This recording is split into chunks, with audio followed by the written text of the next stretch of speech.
Hi, everybody. This is Monica from Huckleberry Mountain Botanicals School of Herbalism, and I'm here with Lindy, my daughter. She's going to get us set up on the prepared homestead. In the meantime, I'll talk to you about what we're going to do today. Mint is a really super easy thing to grow in your garden, and it also is. Can you guys hear me? Can people hear me? I'm just going to double check. Okay, because we're trying a new microphone, hoping Yes that the volume will be okay. Okay. So mint is a great carminative, meaning that it really helps calm the stomach. And this includes whether you've eaten something irritating, whether you're struggling with IBS or cramping in the stomach or excessive gas or anything like that, any kind of stomach irritation. It's really, really helpful for that. It's also great externally for putting on sore muscles or anything like that. It kind of eases pain. It can also help with headache.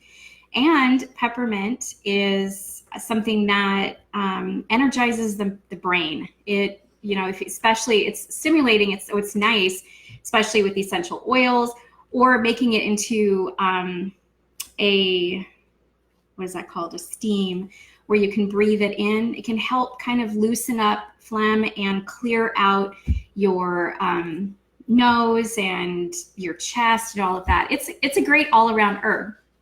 As far as growing, it'll grow anywhere. The easiest way to start mint in your garden, if you don't have it there, is to find somebody who does.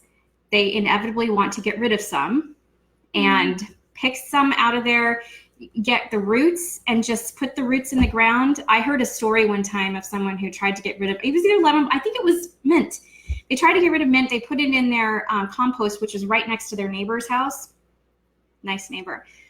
But the mint grew and actually started a patch over in the neighbor's yard, because mint, regardless of whether I have to put my leg up, sorry, yank it out of the ground or not, it's going to keep growing. So if you don't want it to take over an area, you have to keep up on it. Or the other option, grow it in a container or in a spot that you can just like put deep borders down on the ground, because it grows. My other suggestion with mint is, if you don't want a strange like cross of mint and lemon balm and other kinds of mint, don't grow them all together in the same area. I did, and so we have some interesting mints out there right now. Yeah, got a mix between lemon balm and mint, so it's minty with some lemon flavor, which is good.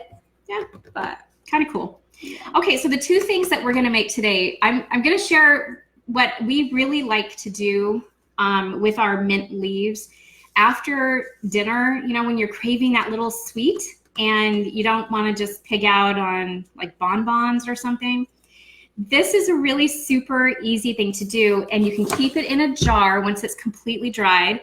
Keep it in a jar and just seal it up. It's also nice if you're having stomach issues, and it's very, very calming, but it gives you that little sweetness as well. So it's not just the pungency and the aromatics of the mint, which can have a bite. We like to use our chocolate mint. And yes, it does, to me, taste like a peppermint patty. It really does. It's got the distinct chocolate and the distinct mint.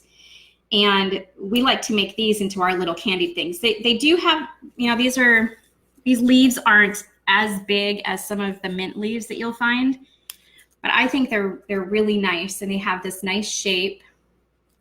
And you can use these on cupcakes or cakes, or put them on, ice cream to fancy things up, whatever you want to do with them. So really super, super simple. Can you get a spoon, please, for the sugar? The first thing you're going to do, and some recipes will say use tweezers. We don't use tweezers. We just put our hand in. You want to have egg whites, but you want them frothy. Okay, so we frothed these egg whites. And you're just going to dip it in there and make sure both sides are coated. And then hold it over the sugar. Just so you know, I did put these through a little processor of this sugar so that it was nice and fine. And now it's completely coated, and I'm gonna leave it right here on the parchment paper. Oh, you can't see the parchment paper, but there's parchment paper right there. Yeah. I have, basically, I have a cookie, what is that called? A cooling rack, and I just put parchment paper on it. You can put it on a dehydrator rack instead if you want, and put it in the dehydrator. You don't have to just let it sit out on the counter, but I don't mind it taking a little bit of time, and our house is so warm right now. There's no reason why I need to have the dehydrator going. It does perfectly fine on the counter, and it'll dry completely in about 24 hours. But just check it. It should be nice and crispy. And what's really awesome about this, it's almost melt in your mouth. Yes. This is not like hard, you're not gnawing through the leaf or trying to wrestle with the leaf. It just kind of melts. It just melts. It's awesome. We love it. It's a really delicious treat. And like I said, it's wonderful after meals, but it really anytime. I mean, it's a nice little snack. And if you add it onto ice cream, you could have like some chocolate ice cream, make some homemade chocolate ice cream, and you can either put some of these mint leaves kind of in it, kind of mix it in, or just serve it on top. And that would be like this chocolate mint deliciousness is what that would be. Okay, and the second recipe I want to share with you, since watermelon is coming into season, I know it's not yet, but it's available in the stores right now. If you're a seasonal eater, wait till the middle of the summer. But this is a watermelon mint cooler. And you can put wine in it if you want to, but I'm not putting wine in it. It's about, I would say 2 cups of watermelon. And then I'm putting in leaves from a couple of sprigs of mint.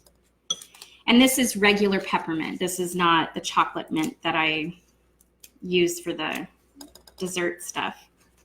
Now with this, I do want to add some liquid, and I'm actually going to add some coconut water. But if you like coconut milk or you want to make it a little more creamy, do that. If you want to put wine in it or blend this and then make it into a mixed beverage, you could totally do that. I mean, there's a lot of flexibility here. So I'm just going to add enough so that it doesn't get stuck. And then I'm actually going to turn off the microphone just briefly when I blend, because you don't want to be hearing this loud blending. So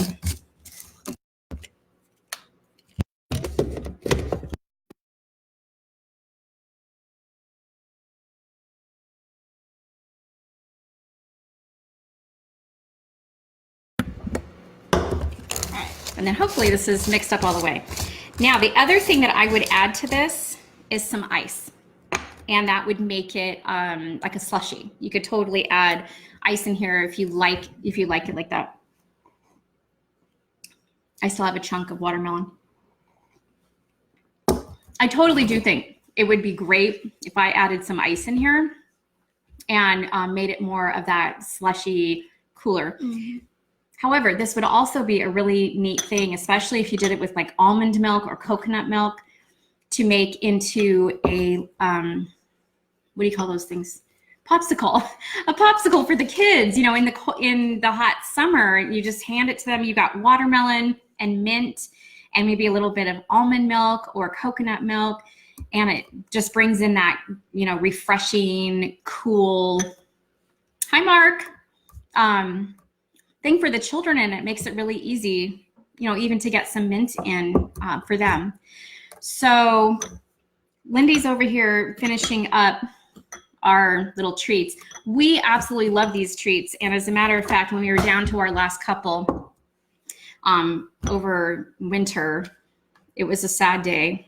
We were looking at our little jar, just like, oh, we're down. We only have 2 left. And it was like, here we go. So we're going to make more this year. So if you make either one of these things, let us know how it turned out.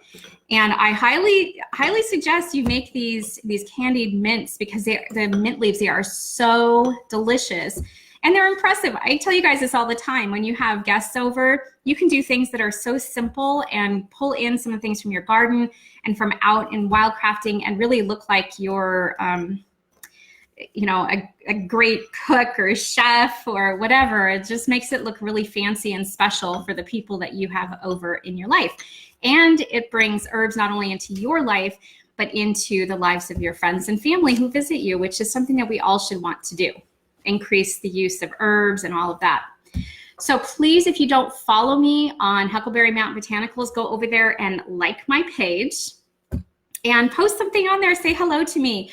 And I do get on here live Monday through Thursday at 6:30 Pacific Standard Time, or actually now it's daylight time. So join me at 6:30, because I generally do around 10 minutes. Sometimes they're a little bit longer, but I like to chat and talk with people. So it'd be great if you could make it. All right, so until tomorrow, health and joy. Bye.